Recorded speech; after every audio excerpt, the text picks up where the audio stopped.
મને મારું તુલસી શ્યામ યાદ આવે સાહેબ. હે હું ભાઈને વાત કરતો હતો ગૌતમભાઈને કે સાહેબ તુલસી શ્યામમાં આવી ઘટના બની. તુલસી શ્યામ દુધાધારી સંત.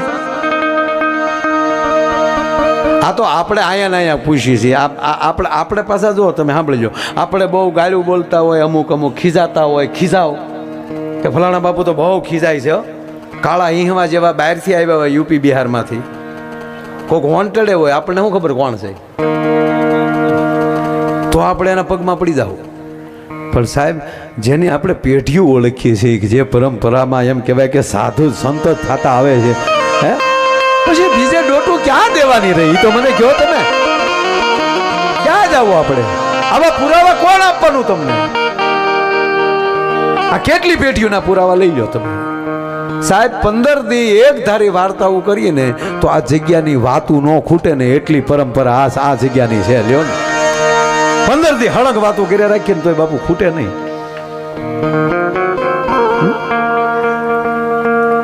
ગૌતમભાઈને મેં વાત કરી, મેં કીધું આ તો બહુ ઘટના અદ્ભુત છે. ત્યાં એવી ઘટના બનેલી, દેલવાડાના 84 ગામનો ધણી ભોજ કોટીલો બાપુ,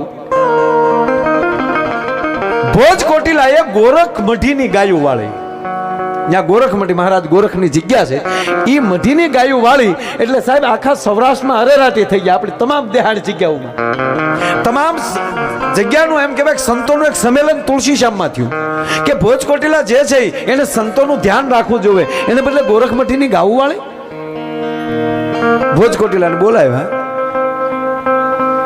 કવિઓ બેઠેલા, ચારણો બેઠેલા, ભોજ કોટીલાની પરંપરાના વખાણ કર્યા. હે ભોજ કોટીલા, તમારામાં આવા મહાપુરુષો થયા છે અને બાપ તમે ઈ પરંપરાના માણા છો, એમ કરીને જે કેવું થી ઝીણો ઠપકો દેવો હતો કે તમે આ સાધુની ગાયું વાળો, ઈ તમને મારા બાપ પોહાણ ન થાય. યસ, બહુ સરસ બધી ફરમાઈશો આવતી જાય બાપુ, મને મજા આવે છે. આ ઘટના મને બહુ ગમે છે.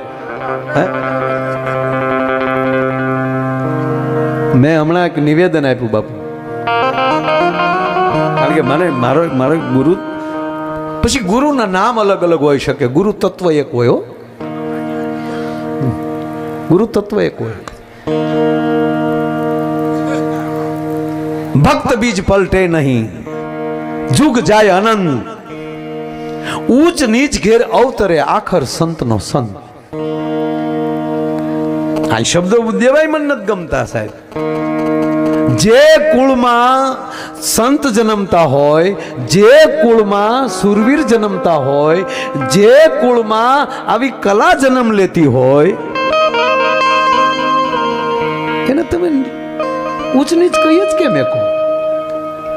પણ જેને દુહો લખ્યો છે એને પ્રણામ. આખર તો એ જ્યાં જન્મ છે એ હોય એ જ થાય ભાઈ. છોડવો તમે સાંભળી લ્યો, કોટો ફૂટે એટલે ખબર પડી જાય કે આ બીજ આ છે, અંદર તત્વ આ છે. હવે ભોજ કોટીલાની મૂળ વાત સાહેબ પૂરી કરી નાખું. ભોજ કોટીલાને કહેવામાં આવ્યું કે ભાઈ તમે આવા મહાપુરુષના આ પરંપરા અને તમે સંતની ગાયું વાળો. ભોજ કોટીલા બહુ ક્રોધિત હતા, ઊભા થઈને કહી દીધું કે હું ભોજ કોટીલો છું, તમારી ગળ્યો થોડું મારે જોડી લઈને નીકળાય. જોડીની વાત આવી ત્યારે અહીંયા જોડી સાક્ષાત સાહેબ મંદિરમાં મારા દર્શન થયા છે.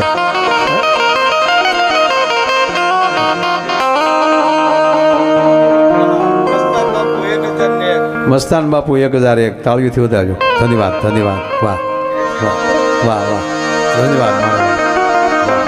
જય હો. ભોજ કોટીલાએ કીધું કે હવે દુધાધારી સંત અને તમામ સંતોની સામે બાપુ મારે બીજી ચર્ચામાં ટૂંકી વાત લઈ લઉં. ત્યારે એને ઊભા થઈને કીધું કે તો તારા તુલસી શ્યામને લોઢાના કિલ્લા ધરબી દેજે. હું ભાદરવી અમાસને દિવસે ધોળે દિવસે તુલસી શ્યામ ન ધમરોળું તો ભોજ કોટીલો નહીં. એટલું કઈ નીકળી ગયા. પછી તો હારા ઊભા થઈને ગયા, ભલે બાપુ તો અમે નીકળીએ.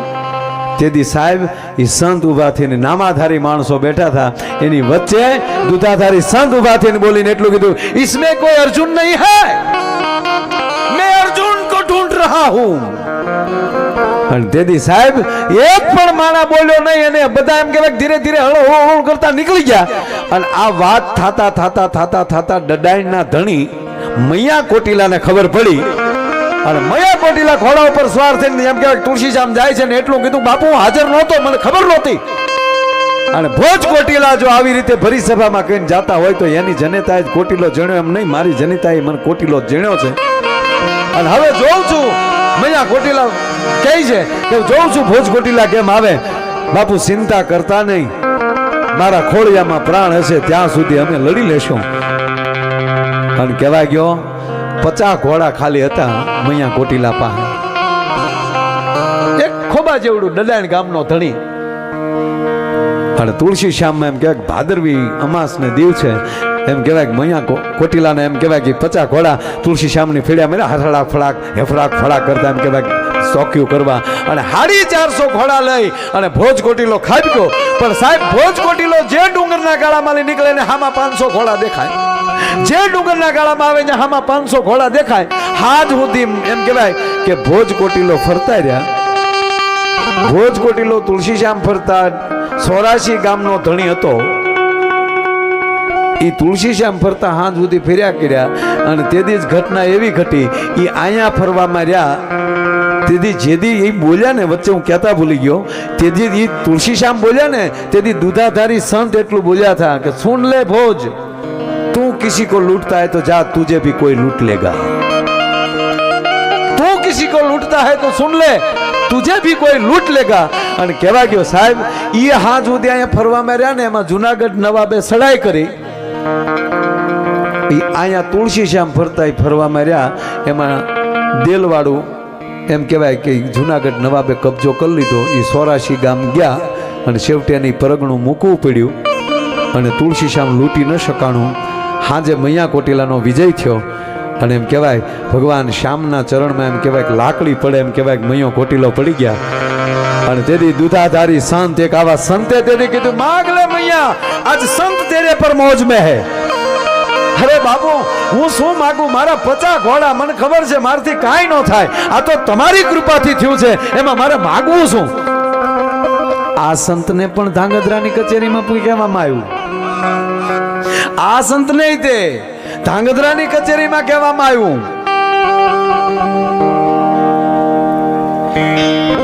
ધાંગધ્રાના રાજગોર કાશી ભણવા જાય. ધાંગધ્રાના એક ભૂદેવ કાશી ભણવા જાય અને ન્યાય ભણતર સમયમાં એક ઘટના બને અને ન્યાની કોઈ કુમારિકાને એની સાથે એમ કહેવાય મોહ બંધાય. અને આ તો ભણતર પૂરું કરીને વયાવે ને ઓલી કન્યા છે એ આની પાછળ એમ કહેવાય પ્રાણ છોડે અને એનો પ્રેત આત્મા પછી એમ કહેવાય કે અહીંયા એમ કહેવાય ધાંગધ્રામાં ભટકે અને રાજને હક ન લેવા દે. તમે કલ્પના તો કરો સાહેબ, આ જગ્યાનો સંત તેથી એની બાજુના ગામમાં હોય.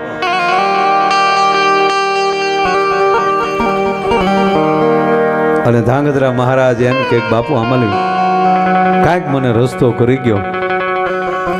અને એનો રસ્તો તેથી એમ કહેવાય કે આ આપણી જગ્યાનો સંત ઈ આત્માને જો મોક્ષ દેવરાવી દેતા હોય. અને પછી ધાંગધ્રા મહારાજ એમ કહે, બહુ વાત સરસ છે સાહેબ એમાં કે બાપુ માગી લ્યો. મારું મૂળ વાત આ ઉપર આવવું છે કે બાપુ માગી લ્યો.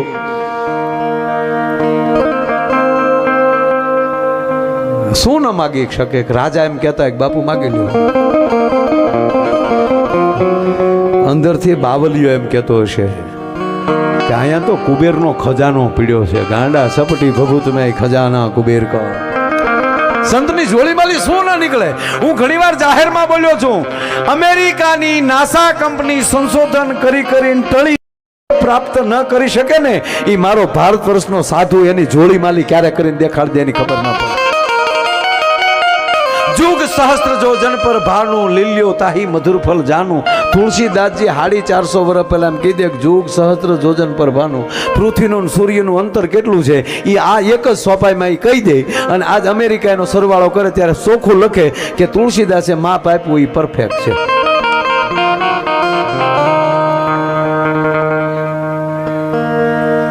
અને સંત સવૈયાનાથને એટલું કહે બાપુ હું શું આપું આપણને.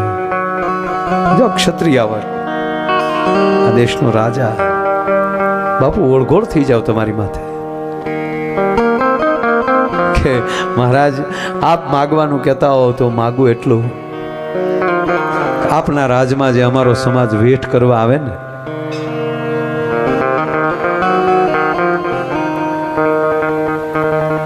એનું સન્માન કરજો, વેઠ ન કરાવતા.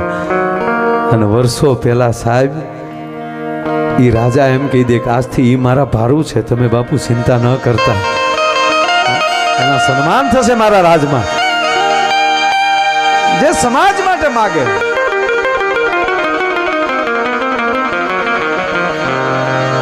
સાહેબ દીક્ષિત થાય રાજા. અને એ જ પાછા અહીંયા મંદિર બનાવી દે. આજ મૈયા કોટિલાને કહેવામાં આવ્યું કે માગી લ્યો तुलसी श्यामनी जगह में. तेदी कीधु बापू मारे शू मांगू तक नहीं, आज मेरे हृदय में से विचार आया है, मांग ले मैया, क्या क्या मांगते मांग. त्यारे एटલું કીધું બાપુ બીજું કાંઈ છે નહીં, પણ આજ મારી 52 વર્ષની ઉંમર થઈ છે, અમારો વારસો જાળવી રાખે એવો દીકરો જોવે છે. અને તેથી દુધાધારી સંતે ધ્યાન સ્વામી બાપાએ આમ ધ્યાન લગાવ્યું. એ સંતે ધ્યાન લગાવીને એમ કહેવાય કે જે સમાધિ લીધી અને કહેવાય ગયો કે વિધાતાના ચોપડામાં તેથી બાવલિયાની નજર ફરી ગઈ. સાહેબ મૈયા કોટિલાના ભાગ્યમાં સંતાન નહોતું, દીકરો નહોતો. આને માગવાનું કીધું, નાના ભાગ્યમાં છે નહીં. બ્રહ્માએ તો લખ્યું નથી. આંખ ખોલી અને એક એના શિષ્ય હતા ખોડીદાસ, લંગડા હતા, બે પગ નહોતા, એને આમ ઢસડાતા ઢસડાતા હાલતા. ખોડીદાસ, हाँ गुरुजी, हुक्म का पालन करोगे? गुरुजी जब दीक्षा लिया तब से ये शरीर ही आपका है, इतना नहीं आत्मा भी आपका है.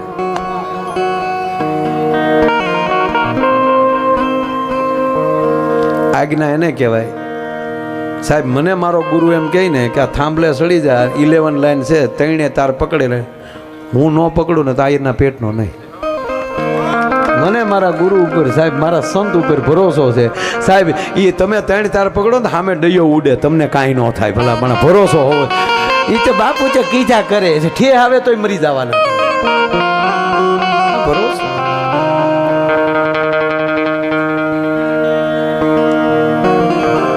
खोड़ीदास हुक्म का पालन करोगे? जी सरकार. जी गुरुजी. इस संत का शरीर छोड़ के संसारी के घर में जाना है, आपको समाधि लेना है और डडाण जाना है. અને તેથી મૈયો કોટીલો પગમાં પડી ગયો તો બાપુ મારી જેવા એક સંસારી માણા હાટુ એક સંતના ખોળિયાને દુઃખ ન દેવાય, તાકે દુઃખ નહીં દે રહા હું, મુક્ત કર રહા હું, वो संसार में आएगा. साहेब आये नाथ संप्रदाय ની જગ્યા. સવૈયાનાથ બાપુને એ જ કીધું કે નહીં, એના ગુરુએ કે બેટા તમે સંસારમાં જાઓ. શું કામ? તમારી જેવું જીમ સંત પરંપરા પાછા આવા સમાજને મળ્યા કરે, માટે તમે સંસારમાં રહીને સમાજની સેવા કરો, અતિથિ અભ્યાગતને રોટલો આપો. આ પરંપરા છે. સાહેબ ખોડીદાસને કીધું અને સમાધિ ગળાણી. ખોડીદાસ બેઠા સમાધિમાં અને મૈયા કોટીલાને કીધું તેથી દુધાધારી સંતે કે સાંભળી લે મૈયા કોટીલા, દાંત હોતો દીકરો આવે તો જ માનજે કે દુધાધારી સંતે આપ્યો હતો, અને એનું નામ દંતો કોટીલો રાખજે.